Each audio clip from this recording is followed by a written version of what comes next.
Chapter 2, The Prize. It was a circle of yellow cardboard. "Halo!" voices called. "Halo it is," said Mrs. Sims. "Wonder if it fits." She puts it on her head. She smiled and blinked her eyes like an angel. "I guess," we laughed.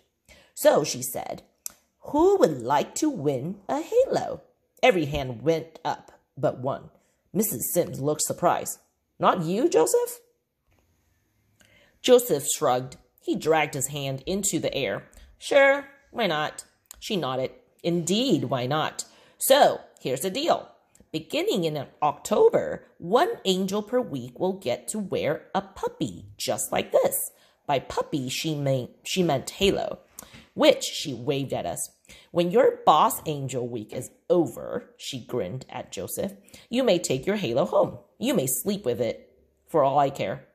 We laughed again. "So you ask, how do I get my halo, Mrs. Teacher?" She pointed at us. "Ah, good question. Becoming an angel. Poof, that was easy. All you had to do was make it to 3rd grade. But this," she jabbed, "the halo at us, this you have to work for. This you have to earn." Billy Umberger's hand was waving. "How do we earn it, Mrs. Sims?" She blew Billy Umberger a kiss. "I love a kid who asks good questions." We laughed. We were spending a lot of time laughing. "Let me throw the question back to you guys." She called us guys. Cool. "What do you think you have to do to win your halo?" Hands went up. She called on Judy Billings. Judy had a butterfly thing holding her hair back from her right ear. I had liked Judy Billings ever since 1st grade, but I never before had such a good look at the back of her ear. Talk about perfect. Any angel would be proud to have that ear. "Be good," Judy said, like she was daring anybody to disagree. "Okay," said Mrs. Sims. She repeated it as she wrote it on the board. "Be good." She turned back to us. "What else? Ronald?" "Help people," said Ronald Shue. Mrs. Sims wrote on the board, "Helpful." She looked us over. Jendai Owens said, "Be nice." "Nice," wrote Mrs. Sims. And so it went.